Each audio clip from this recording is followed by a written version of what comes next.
talk about game weeks 13 and 14. A lot of fixtures coming thick and fast. We're moving into the festive period. We'll focus on a few things, but first we're going to start with Arsenal. Arsenal, we know, David. Good place to start. Good place to start. That's your squad. Why don't you give us your impression? We know Arsenal played West Ham and also United over the last couple of fixtures. Yes. Arsenal looking good at the moment, continuing their run of form. 3 wins in the last 3 games. They were played away at West Ham, London Derby. West Ham coming off of an impressive performance against Newcastle. Arsenal brought them back down to earth, with an impressive first half performance, blew them out, let their foot off the gas a little bit, lost a bit of that focus. West Ham got back into the game, but Arsenal finishing strong, getting the win 5-2, display of their offensive prowess. Odegaard and Saka once again combining, that combination seemingly unstoppable at the moment. Set pieces, of course, playing a factor once again for Arsenal.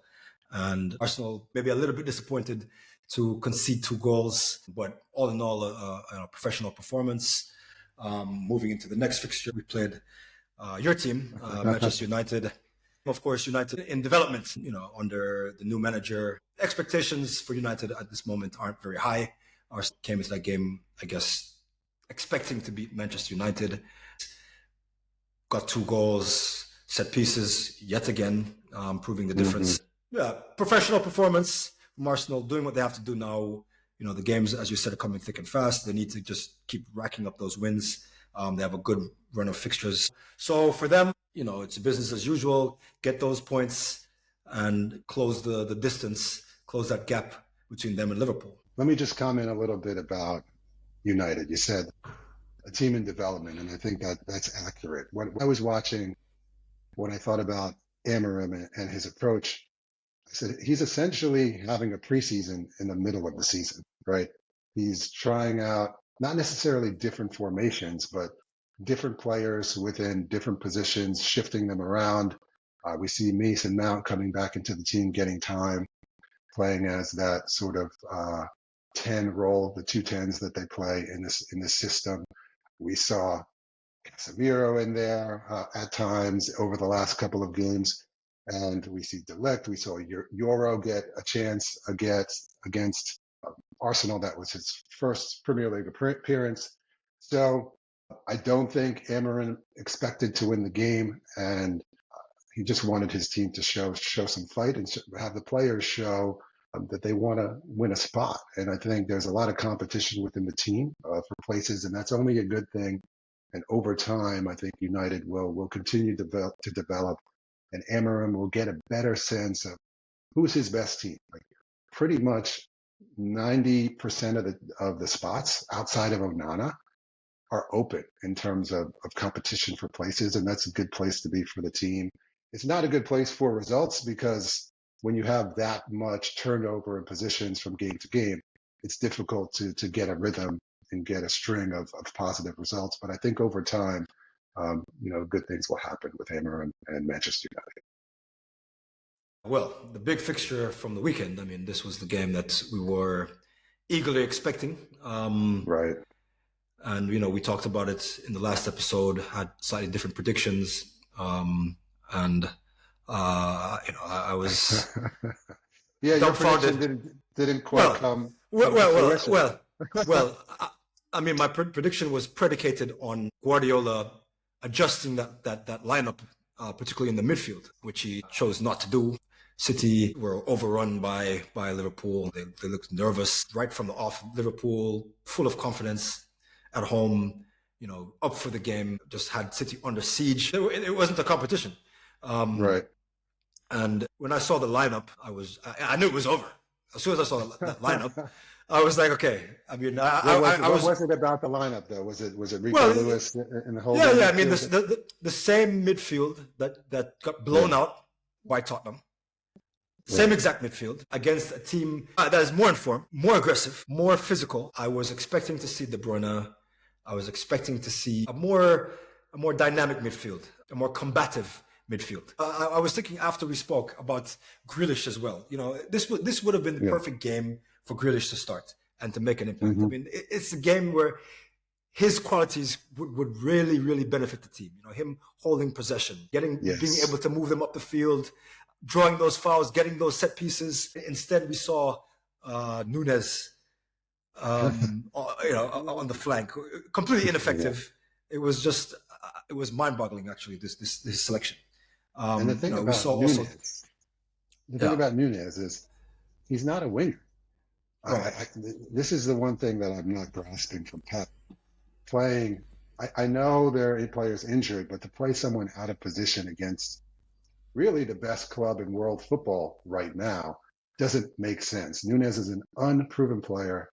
He hasn't done much since coming to City, and he doesn't get time when other players are fit. So to play him on the flank, I was dumbfounded and baffled as well, and he was very, very ineffective. We saw that Pep had options. Okay, there's been a lot of talk about maybe some off-field tension between him and De Bruyne. Nevertheless, De Bruyne was available.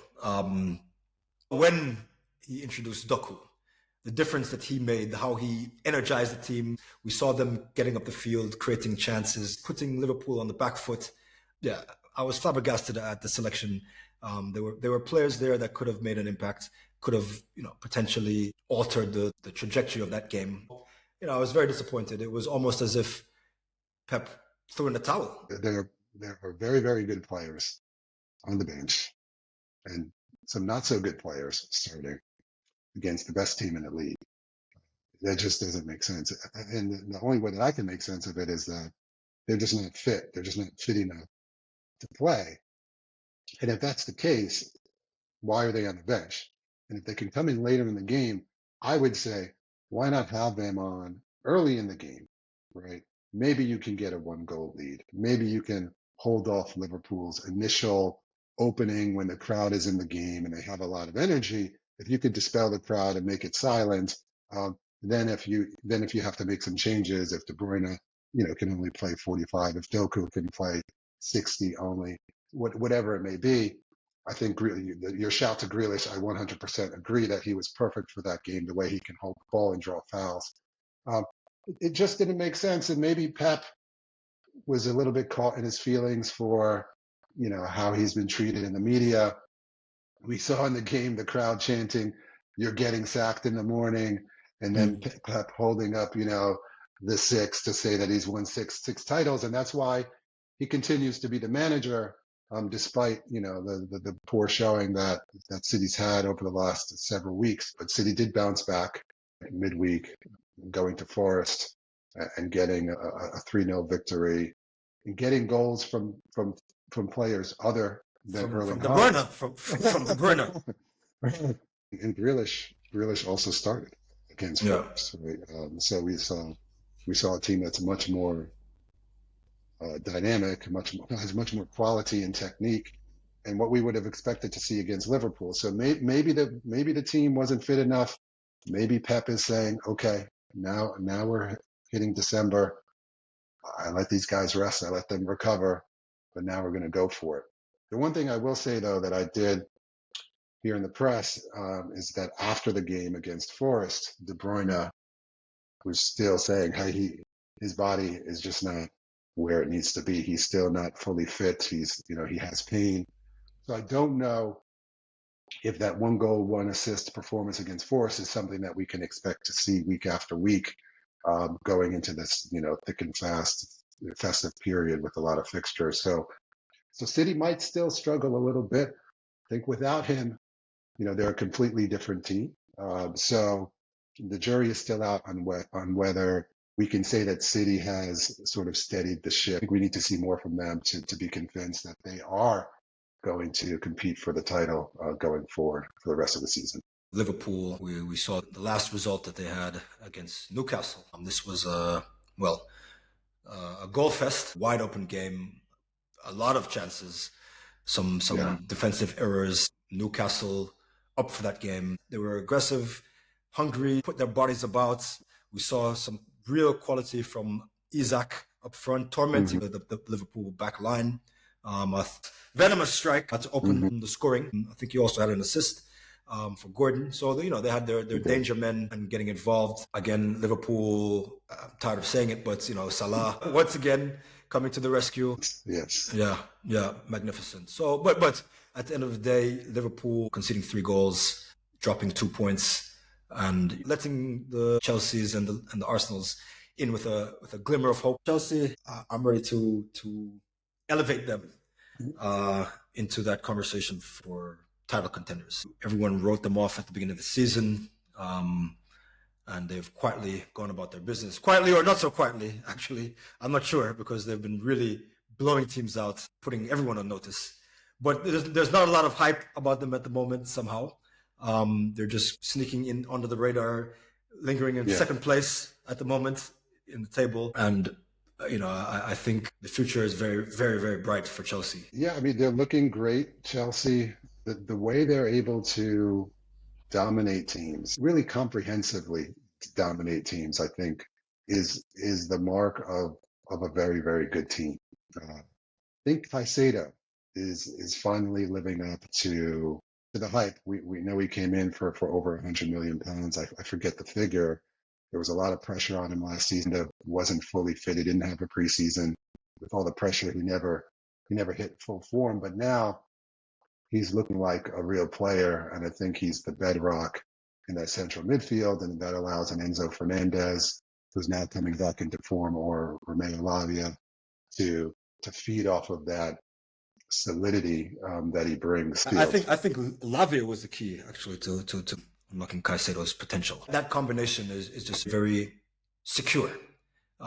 Smooth, Lavia is really smooth on the ball. He's always in the right position. He allows Caicedo to be a bit more dynamic. Enzo Fernandez also benefiting from being moved a bit further forward. You see him now scoring goals. And so, Maresca he's figured out the configuration, and it's looking very promising. The only question, of course, is that back line is still a bit inexperienced and maybe lacking that leadership. But for Chelsea, sky's the limit right now. Yeah, and just to go over the fixtures, right? They beat a Villa team pretty handily, and then went over to Southampton and laid down the hammer and won 5-1 there with a team that was heavily rotated. The one watch out for them is Fofana was injured in that first fixture against Villa, and he's out for a bit with a hamstring injury. So, as you said, the back line is something to keep an eye on. I think the good news is Malo Gusto is back fit again, so he'll be on that right flank, bombing up and down. He got an assist in the last game. So in terms of elevating Chelsea to be title contenders, that's what people are starting to talk about. And Maresca was asked about that, after the last couple of fixtures, and he said, "Hey, I said this at the beginning of the season. Just because we had a good run of results, I'm not going to change. We're not ready to compete for the title. Teams like Manchester City, Arsenal, Liverpool, they've been together for a few years. They've played in big moments together in finals, and this team is new, and we need experience and we need big moments." Cole Palmer was also asked the same thing, and he said, "Hey, these teams have been together for 4 or 5 years. We've been together for a year. We're not ready to be in that category yet." So the good thing I would say about Chelsea is they're pushing away that pressure. They're not allowing others to call themselves title contenders. It allows them to kind of stay in their lane, continue pushing along the same trajectory that they're on right now. And if they continue like this, I don't see them necessarily being title contenders for this season. But, going into next season, assuming they need to make any transfer market moves, I don't know if they do, but if they do and they even strengthen even more, we'd have to be talking about them at the beginning of next season as contenders. Maresca is doing his best to dispel that pressure. The reality is you're second in the league, blowing teams out. You've spent an enormous amount of your resources in the transfer window. So, of course, the expectation is there. They have definitely gelled a lot quicker than most would have thought, but they have gelled. And with the amount of talent that they have and having that chemistry that they have now, yeah, of course, they're title contenders. They're second in the league. So do you think they finish above Arsenal this season? I don't because I'm an Arsenal fan. Well, objectively speaking.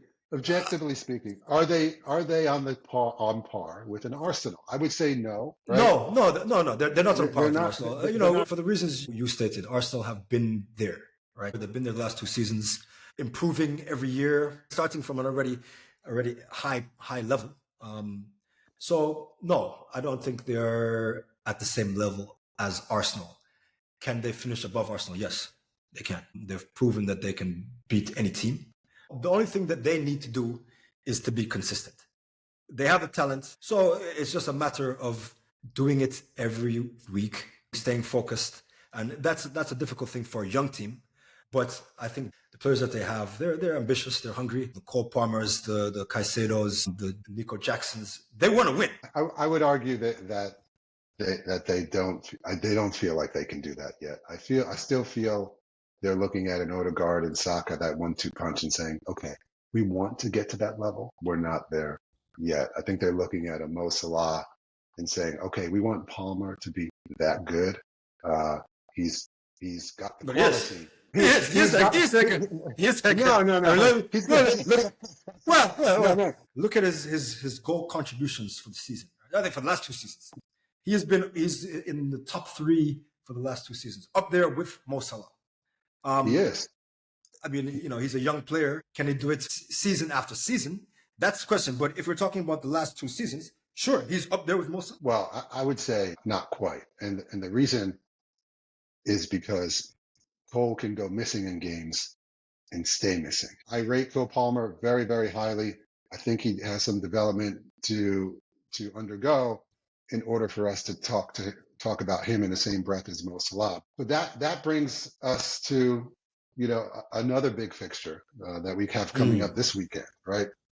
Chelsea away against Tottenham. We know Tottenham are a team that on their day can beat anyone, but they're incredibly inconsistent. So how do you see this one playing out this weekend?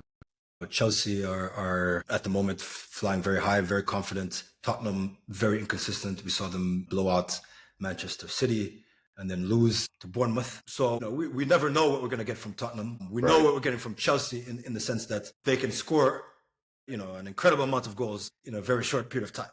Yeah. A London derby, I think Chelsea will see this game as a statement game for them to say, hey, look, we're the big boys in London, at least alongside Arsenal, and we want to be taken seriously. Tottenham, we know that they have great players. We talked about Kulusevski the last game. We see James Maddison, Song, guys who can win games. Match winners. Yeah. Match winners, right? But do they do it every week? No. And, defensively right now, struggling. There are 2 starting centre-backs unavailable. So, Tottenham are a big question mark. I think Chelsea are less of a question mark at the moment. I think it will be an open offensive affair. I see Chelsea just having too much firepower. I agree. I think we're going to see fireworks in this one with, you said the Tottenham back line is weakened. Also the Chelsea back line weakened without Fofana. And the one player that we haven't talked a lot about, but that I do want to give a shout out to is Nico Jackson in Chelsea. Last season, everyone was saying, hey, he's too raw. He's not the number 9 that Chelsea need. But right now he's showing that he can fill that role quite well. And his pace and power are very, very impressive. And I think going against a Ben Davies and a slow Dragusin against Tottenham this weekend, he's going to exploit those players. So I picked Chelsea to win, maybe a 2-1, maybe a 3-2 victory. I think it'll be an exciting matchup in London. So yeah, there you have it. Premier Bros giving you our take on the previous game weeks and our prediction for the upcoming week. So check us out for the next episode.